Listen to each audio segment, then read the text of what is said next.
युद्ध के बीच बड़ी खबर आ रही है। चीन ने सीज फायर की पहल की है। युद्ध में मध्यस्थता कराने की कोशिश में है चीन। चीन ये चाहता है कि दोनों देश अब युद्ध खत्म कर दें, सीज फायर का ऐलान कर दें, और चीन ये कोशिश भी कर रहा है कि जल्द से जल्द ये प्रयास सफल हो सके जो चीन की ओर से किए जा रहे हैं, क्योंकि लंबा वक्त हो गया है। 19वां दिन है आज युद्ध का, और फिलहाल आने वाले कई हफ्तों तक युद्ध खत्म होता नहीं दिख रहा है। यही वजह है कि किसी एक देश को आगे आना होगा, मीडिएटर बनना होगा, जैसे कि दोनों देशों के बीच संघर्ष खत्म हो सके और हालात सामान्य हो सके। मिडिल ईस्ट की जंग जैसे जैसे बढ़ रही है, सुपर पावर अमेरिका का झूठ उससे तेजी से बढ़ता जा रहा है। अमेरिकी राष्ट्रपति ट्रंप बार बार अपने ही बयानों से उलझते नजर आ रहे हैं, लेकिन एक बार फिर ट्रंप की फजीहत होती दिखाई दे रही है। क्या है पूरा मामला, आखिर क्यों ट्रंप अपनी फजीहत करा रहे हैं, इस रिपोर्ट में देखिए।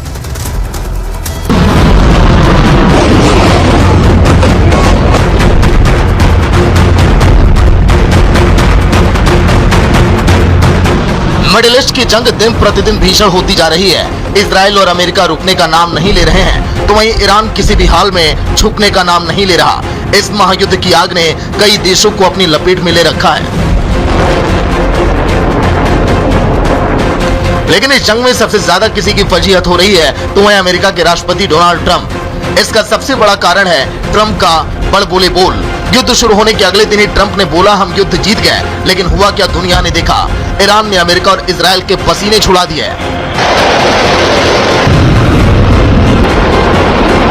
युद्ध आगे बढ़ा तो खामेनेई मारे गए, तो ट्रंप ने ईरान में सत्ता रेजिम की बात तक कह दी। लेकिन हुआ क्या, ईरान को नया सुप्रीम लीडर मिला। युद्ध और आगे बढ़ा तो दुनिया पर तेल और गैस संकट मंडराया, क्योंकि ईरान ने स्ट्रेट ऑफ हॉर्मुज को ही बंद कर दिया। ट्रंप ने बोला वो उस रास्ते को खुलवा देंगे, लेकिन हुआ क्या, ईरान ने अमेरिकी जहाज सहित कई देशों के जहाजों को निशाना बना दिया। यहाँ भी ट्रंप की बातों में कोई दम नहीं दिखा। ईरान पर हमले ने ट्रंप पर ऐसा बैकफायर किया कि ट्रंप को मुस्लिम देश और नाटो से मदद मांगनी पड़ी। लेकिन हुआ क्या, करीब करीब सभी ने ट्रंप का साथ छोड़ दिया। ट्रंप को लगा था सारे देश सुपर पावर के कदमों में आ गिरेंगे, लेकिन हुआ उसके उलट। ट्रंप अब घुटने टेकते नजर आ रहे हैं। नौबत ये तक आ गई कि ट्रंप को नाटो देशों के आगे गिड़गिड़ाना तक पड़ा। जो अमेरिका सुपर पावर का दम भरता था, आज वो अमेरिका बेदम नजर आ रहा है।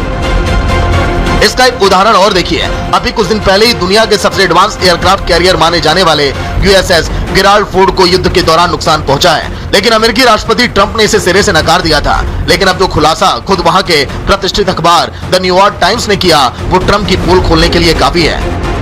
द न्यूयॉर्क टाइम्स के मुताबिक यूएसएस गेराल्ड फोर्ड को युद्ध के दौरान नुकसान पहुंचा है और जहाज की मरम्मत में कम से कम 1 हफ्ते का समय लग सकता है।